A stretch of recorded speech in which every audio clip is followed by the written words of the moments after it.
ফেরেশতাদের সর্দার ছিল, শিক্ষক ছিল। মুআল্লিমুল মালাইকা আযাজিল সিজদা করে নাই।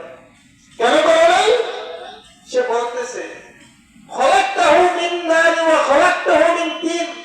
আল্লাহ আপনি আমাদের বানাইছেন আগুন দিয়া, আর আদমকে বানাইছেন মাটি দিয়া। আগুনের গতি উপরে দিকে, আগুন ধরে কোন দিকে যায়, আর মাটি ধরে ছেড়ে দিলে কোন দিকে যায়? নিচের দিকে যায়। আল্লাহর সঙ্গে আযাজিল চুক্তি দিছে যে আল্লাহ আপনি কেন আমাকে বলেন তাকে সিজদা করতে? সে তো মাটির তৈরি, তার গতি নিম্নের দিকে, আর আমাকে আপনি বলেছেন আগুন যে আমার গতি উপরের দিকে। নিয়ম অনুযায়ী তো সে আমাকে সিজদা করবে, আমি কেন সিজদা করবো তাকে?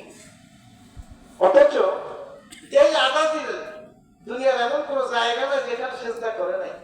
ওর আবেদ ছিল, ওর আলিম ছিল,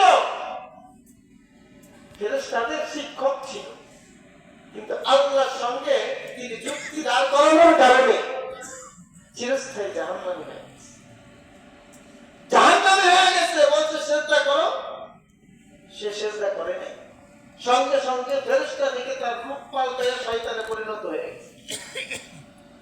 শয়তান হওয়ার পরে এই আযাজিল বলতেছে আল্লাহকে, আল্লাহ গো আমার সারা জিন্দেগি যে আমি ইবাদত করলাম, আমি যে সারা জীবন ফেরেশতাদেরকে শিখাইলাম, লেখাপড়া করাইলাম, আপনি তো আমার ধ্বংস করে দিচ্ছেন, আমি তো জাহান্নামী হয়ে গেলাম।